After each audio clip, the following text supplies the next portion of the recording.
Vande Mataram students. आज हम William Butler Yeats की एक पोएम है the wild swans at Coole, वो पढ़ेंगे। विलियम बटलर यीट्स जो है वो एक आयरिश पोएट हैं, ड्रामेटिस्ट हैं और मिस्टिक हैं।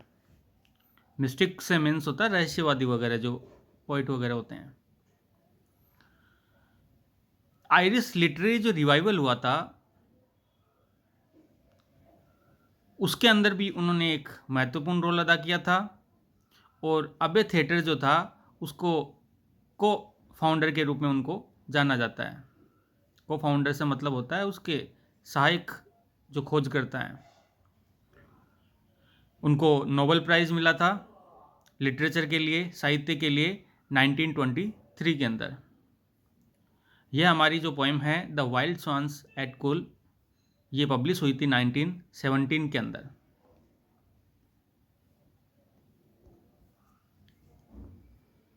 इसके अंदर कवि जो है W.B. यीट्स, ये 59 जो स्वान्स हैं, हंस जो होते हैं, उनका कंपैरिजन किया है ह्यूमन बॉडी के अलग अलग ऑर्गन्स से। चलो शुरू करते हैं poem. The trees are in their autumn beauty, कि जो ट्रीज होते हैं वो अपनी ऑटम ब्यूटी के अंदर है। शरद ऋतु का जो मौसम है उसके अंदर की जो सुंदरता है उसका वर्णन किया है। The woodland paths are dry, autumn beauty से यह मतलब है आफ्टर द रेनी सीजन, बारिश का जो मौसम होता है उसके समाप्त होने के बाद। इसलिए जो वुडलैंड है, जंगल का जो रास्ता है, वो कैसा है, ड्राई है, सूख चुका है, यानी उस रास्ते के ऊपर कोई बारिश का पानी नहीं है। Under the October twilight the water mirrors a still sky, महीना कौन सा है, अक्टूबर का। और उस अक्टूबर के महीने के अंदर जो ट्वेलाइट है, गोधूली वेला का जो समय होता है, शाम का जो समय होता है, उस समय पानी जो होता है, उस पानी में जो मिरर होता है, मिरर कहते हैं रिफ्लेक्शन को, प्रतिबिंब को, उसके ऊपर किसका प्रतिबिंब पड़ता है, स्टिल स्काई का, शांत आकाश का, यानी कहीं पे भी कोई हलचल नहीं है। Upon the brimming water among the stones are 9 and 50 swans. Brim कहते हैं कॉर्नर तक को, किनारे तक को। तो उस किनारे तक भरा हुआ जो पानी था पॉन्ड का, जो किससे घिरा हुआ था, स्टोन से।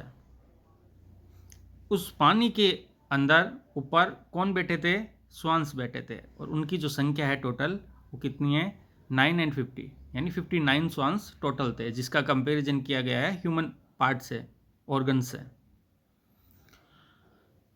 The 19th autumn has come upon मी, यहाँ पे कवि को एक निराशा होती है। निराशा ये है 19 ऑटम, 19 ऑटम बीत चुके हैं, यानी कवि कितने साल का हो चुका है, 19, इतने ऑटम जा चुके हैं। Since I first made my count, जब से पहले मैंने मेरा ये काउंट वगैरह जो है गिनना वो शुरू किया, उससे अब तक अगर देखा जाए तो 19 साल बीत चुके हैं। आई सा, जब मैंने पहले देखा, before I had well finished, इससे पहले कि मैं इनको अच्छी तरीके से फिनिश कर पाता, यानी मैं अपने जीवन के अंदर बहुत कुछ सीख पाता। All suddenly mount and scatter, सारे के सारे जो ये थे वो ऊपर आकाश के अंदर चढ़ गए और वो फैल गए, ये स्वांस जो हैं।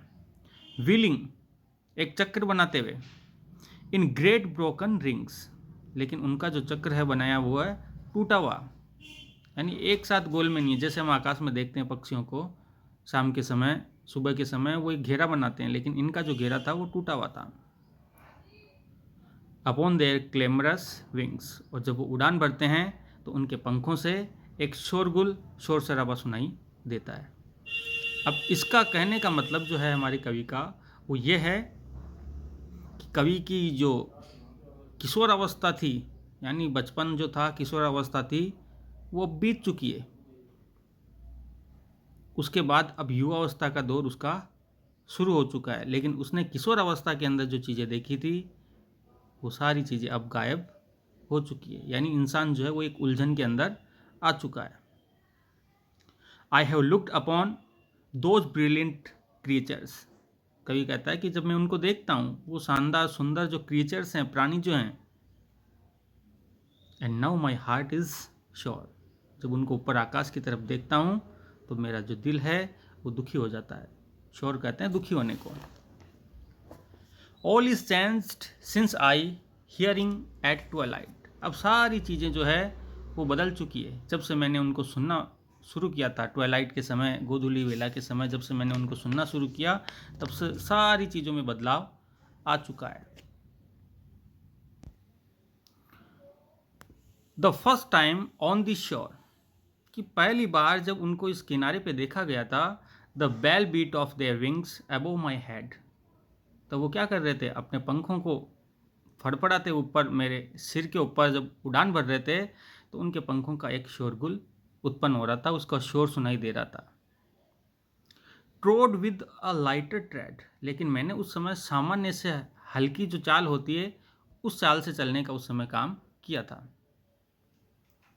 अनवियरिड स्टिल, लेकिन ये जो पक्षी हैं वो अभी भी बिना थके हुए शांत, लवर बाई लवर, एक दूसरे प्रेमी की तलाश के अंदर आकाश के अंदर उड़ान भरते रहते हैं। यानी वो अपना नित्य जो कार्य है वो अभी भी करते रहते हैं, उनमें कोई भी निराशा का माहौल नहीं रहता।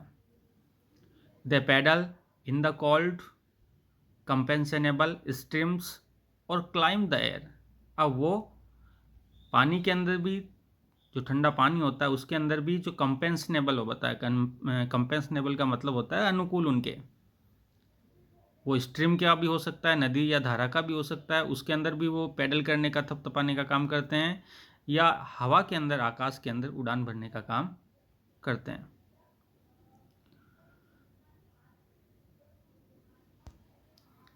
There hearts have not grown old, यानी उनमें भी एज में तो एक बदलाव आया है, लेकिन फिर भी उन स्वांस का जो हार्ट्स हैं, उनके जो दिल हैं, वो अभी बूढ़े नहीं हुए हैं। यानी कार्य करने के प्रति उनकी जो लगन है वो अभी भी बनी हुई है।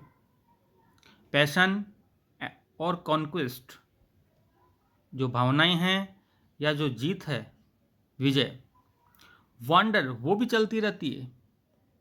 वेयर दे विल, जहाँ कहीं भी ये पक्षी जाते हैं, जहाँ इनकी इच्छा होती है, उनके साथ साथ उनकी भावनाएं, उनकी विजय चलती रहती है उनके साथ में।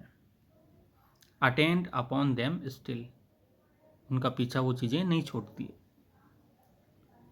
But now they drift on the still water, लेकिन अब ये जो पक्षी हैं एक शांत पानी के ऊपर अपना धीमी गति से चलने का जो काम होता है वो करते हैं।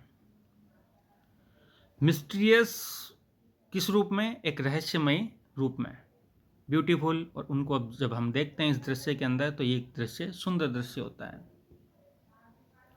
Among what रसेस will they built, लेकिन वो एक शांत वाटर में यहाँ पे ये जो कार्य कर रहे हैं, दूसरी जगह जाकर करने का जो काम है उनका, ये कौन सी मुसीबत उनके ऊपर आ पड़ी जिसके कारण ये यहाँ से वहाँ की तरफ चले जा चुके हैं। रसेस का मतलब है यहाँ से सडन, जो अचानक आने वाली जो विपदाएं हैं, मुसीबत जो है, डिफ़िकल्टीज जो हैं, उनके लिए रसेस यूज में आया है।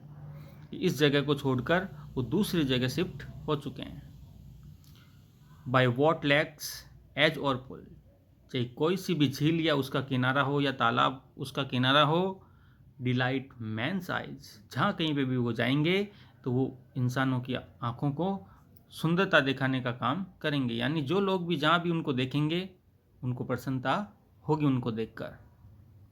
When I awake someday to find they have flown away, जब किसी दिन मैं सुबह उठूँगा, उनको देखूँगा, तो मुझे प्रतीत होगा, मुझे दिखाई देगा कि वो यहाँ से उड़ान भरकर जा चुके हैं।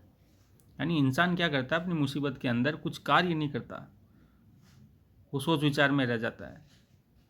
लेकिन यहाँ पक्षियों के अंदर ऐसी कोई भावनाएं नहीं है, वो निरंतर अपना कार्य करने की जो भावनाएं होती हैं उनकी, वो करते रहते हैं। Thank you.